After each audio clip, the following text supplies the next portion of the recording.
Right on. Hello. How's it going?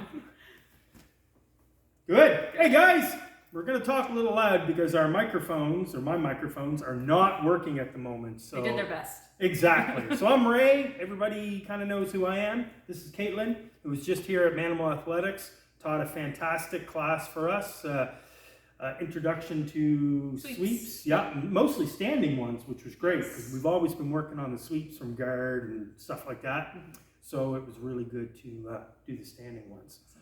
So we like to interview people. So basically, I always ask, how'd you get started in Brazilian Jiu-Jitsu, or did you do other martial arts before that? I mean, aside from the 3-month stint of doing karate when I was 7, no, I have no martial arts training whatsoever. And I started Jiu-Jitsu 2019. I just started my teaching career and moved back to the city, back to Halifax, and was just trying to find community and trying to live a more physically active lifestyle. Right. And so I tried roller derby. That didn't go well. And then a friend of mine who's Kaitlin Hudson, he's a black belt at Victory in Sackville, he recommended that I try jiu-jitsu. So that's awesome. Yeah, he's well respected. Very, very good instructor. He's so good. Yeah, so good.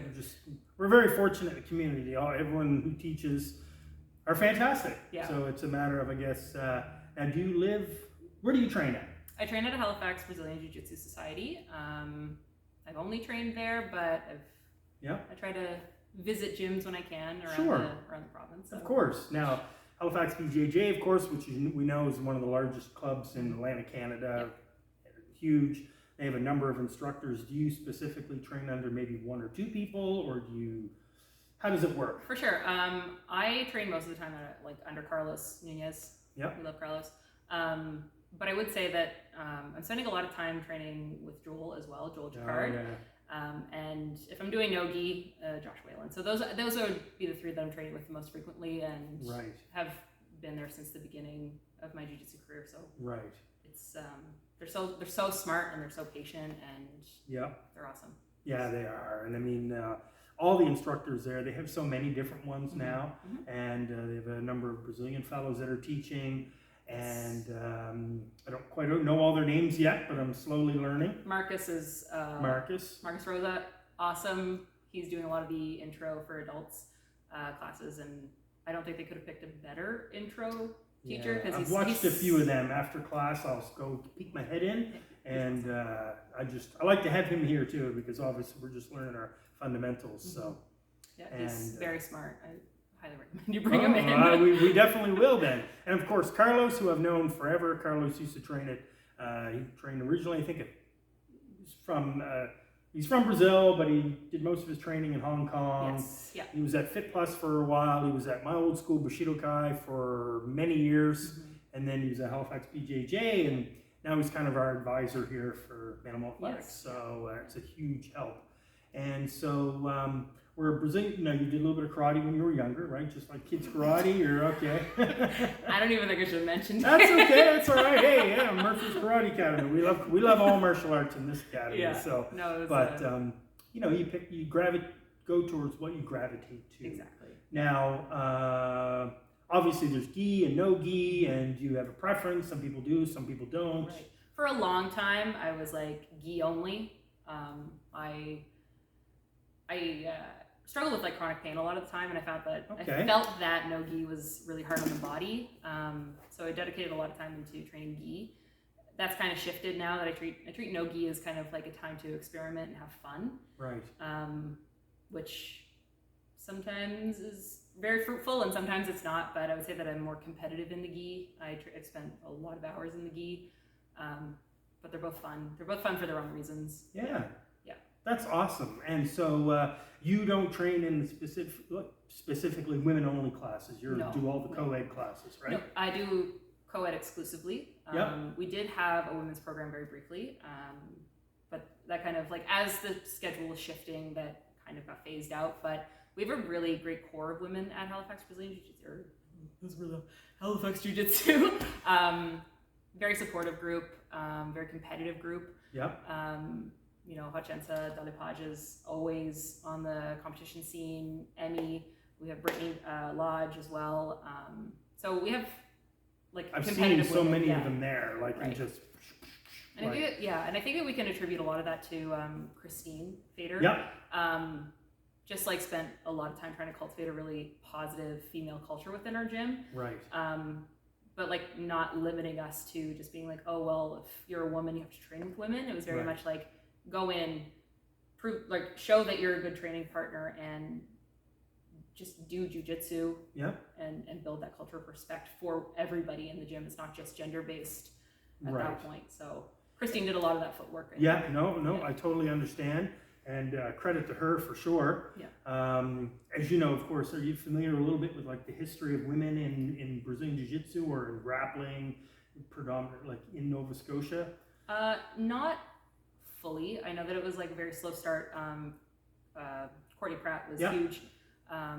First female black belt? Yes. First female black belt. Courtney Pratt was a student at my school, and when I put in the MXT program, myself and another fellow, Steve Greencorn, she got her blue belt, and we were originally through Titans. Anyway, and then she kind of promoted the women's program, got her first to get her black belt, and taught for many, many years. She kind of retired now from it, but she started the Women That Fights group, and just did so much, you know.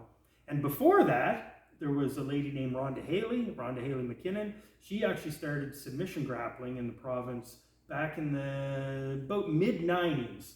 This is before no-gi was no-gi. This is submission grappling.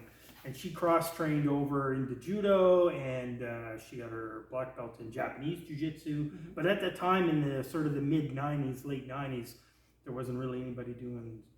There was people just starting out in Brazilian jiu-jitsu, but submission grappling was sort of new. Anyway, so credit to her. Of course, Amy Cotton, you might know that name, but she's an Olympian for judo. She's from Cape Breton. Okay. And so there's, and of course, the lady that was here tonight with us, Angel. Yeah, let's talk about her because she was awesome. So she's awesome. Angel Kozłowski.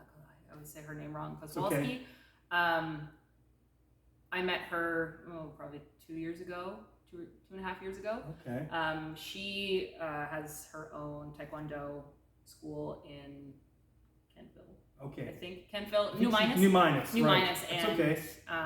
She runs that, or was running that with her sister. I'm not sure if she's still running it, but her son is also like incredibly involved in Taekwondo. So she's so well established in that Taekwondo culture, and so you know she's been training for years. Okay. She's been training, I don't know, probably longer than that's most awesome. People, No, and that's great. And I noticed I've seen her on Facebook. I've seen her comment on things. I've never officially met her. I mean, she originally started. I think she said she was at Abaya for a number of years. So she trained at Abaya, I think, in Port Williams, and then they opened up in Windsor. She started going to Windsor, but she also trains with us at Halifax BJJ Society, and then she's training out of a newer gym. I forget what it is, That's but okay. it's down in Berwick, Nova Scotia. Oh, True Leverage. True Leverage. Yes, True Leverage. Yeah, they're really good too. There's so many good clubs, and I kind of keep track of the number of clubs in the province, and it's grown from the original days.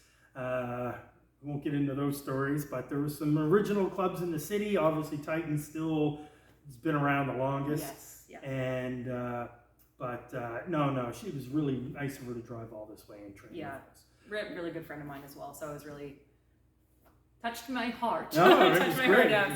It just what you taught tonight went perfect for us. And we have a number of ladies that train here too, and I know they all appreciated the guys. They, you know, even though maybe a bunch of hooligans, they really appreciated what you showed tonight because little things, little tweaks and little things we need to work on. And as we know with Brazilian Jiu-Jitsu or martial arts, it's a constant evolution. It's always about learning something new. It's coming out all the time. Exactly. Yeah. Very important to stay with your basics. Right. How do you find? Of course, all the guys you train with, good, no problem. But what advice would you give? Say, and I know you probably heard this before, to someone getting involved in Brazilian Jiu-Jitsu, maybe who's nervous or shy, or do they want to go to a tough club where people are going with their shirts off and sweating? And I'm not sure. What's your thoughts? So I think you kind of have two camps of people who want to try martial arts or just combat sports in general. You have those who have been exposed to it and maybe watch UFC and have that exposure to it. And then you have people like me, like I had zero connection to MMA in any capacity. So for those who are, you know, exposed to that, they might want to go to those big tough gyms or places where they emphasize competitiveness, perhaps. The verbiage might be a little different, but I would say to those people, like, do what you're doing, but do it safe. Yes. I think that that's kind of at the core. It's like you want to keep everybody safe. But for those like people who don't have that exposure and just want to try something new, it's about just like kind of listening to yourself and saying what feels good. So like, you know, if you're not a flexible person, just keeping that in mind, and, you know, checking in with your partner is really, really important. And that's going to help you build community and make you feel safer and more comfortable in the gym. Right. I think community is kind of at the core of why people do a lot of martial arts if they're like me and just kind of new to it. Yep. So just leave the ego at the door kind of thing, and, you know, be open to learning and try new things and build relationships with people. Yeah. Everything's like, you're going to learn at your own pace, of course. Exactly. There's no rush. There's no rush. We always say slow and steady, no agenda. That's our motto here. Yeah.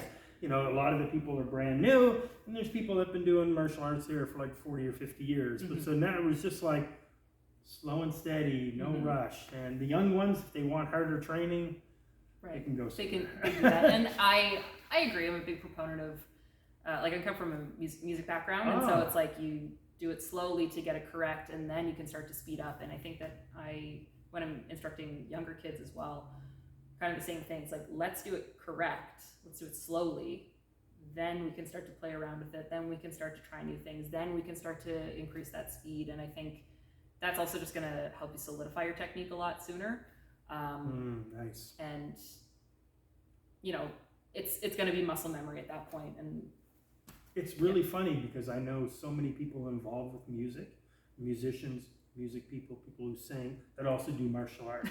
And it so relates because in martial arts, depending on even in grappling, there's rhythms, there's beats, there's timing, and you know, and sometimes you can change the rhythm of the grappling of the match. And I just found it relates to so many people I know that do martial arts, and maybe it's just a coincidence, but I don't know. I never thought of it that way in terms of like having tempo and rhythm, because are you talking like more like when specifically like kata?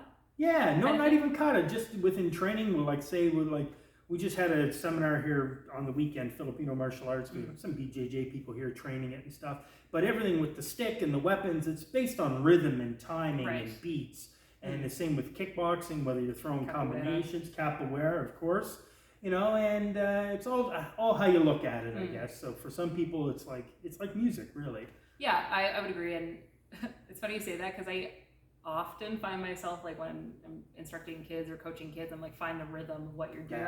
So just like, like you're shrimping, let's try a 1, 2, let's go, let's shrimp, sort of thing. So I never thought of it that way. And you know, and that's okay. And there's other people that I don't know. I always put the two together. Yeah. I think it's great. I kind of like to think of it as, if we're still kind of on that music thought, it's like it's improvisation, and you have to. I'm going to use that.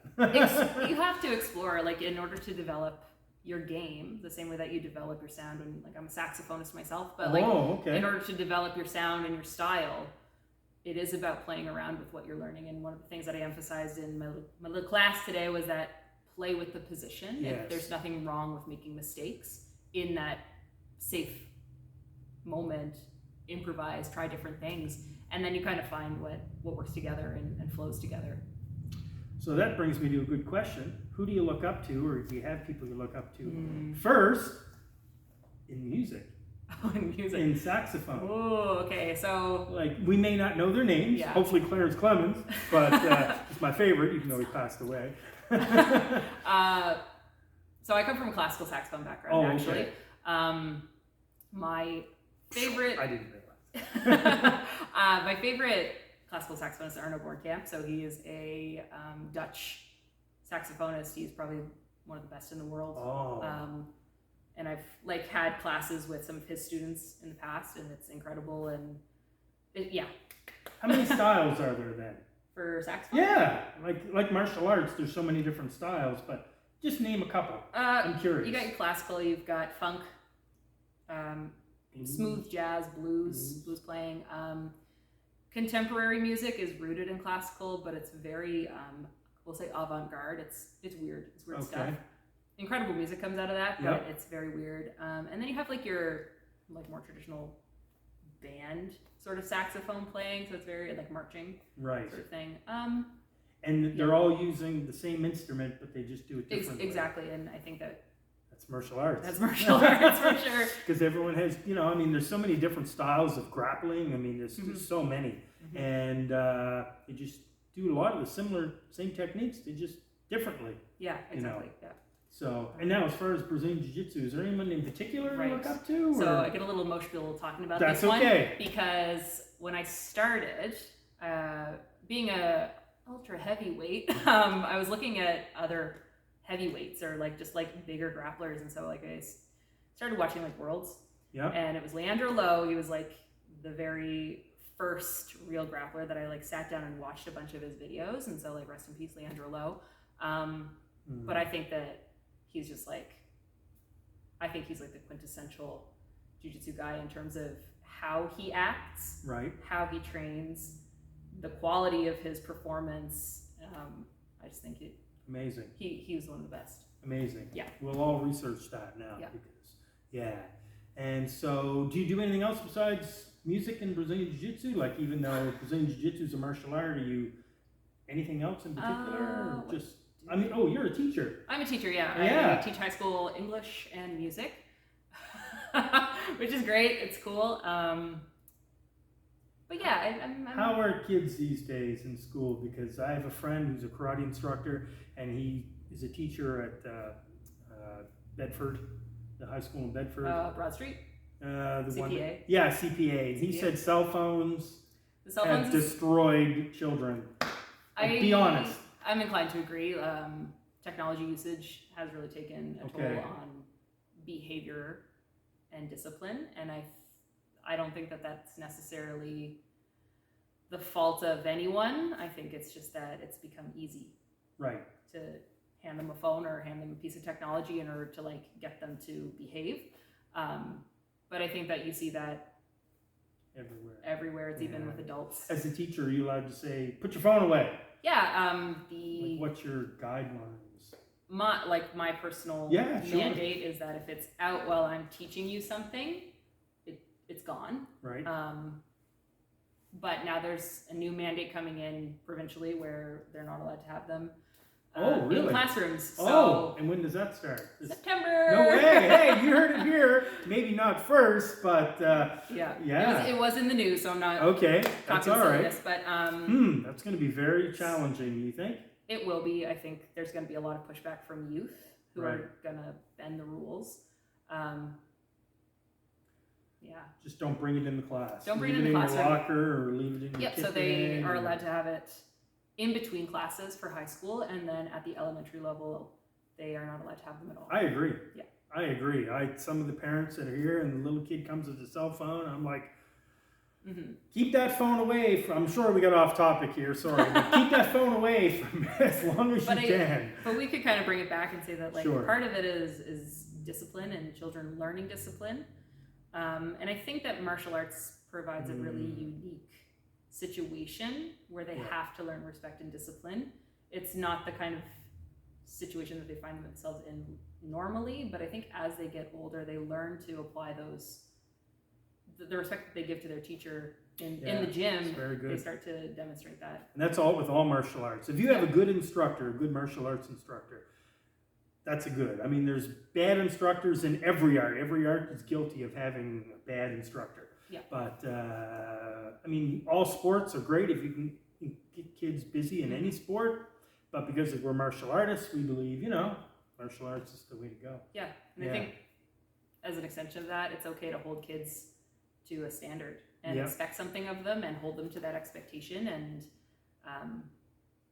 I think, I might be one of the more stern kids coaches at Halifax BJJ, but they know we have the same thing here. They know what they're doing, so let's make sure that they're doing it. In our right? senior kids class, once in a while, we'll tell them, hey, if you don't want to be here, get out.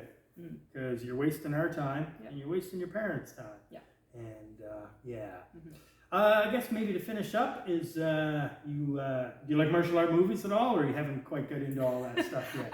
When I was growing up, I really loved watching, specifically from China. I love those films, and so they're awesome. I've kind of lost touch with them, but okay. Shang-Chi came out not too long ago, a couple years ago during COVID, or 2021.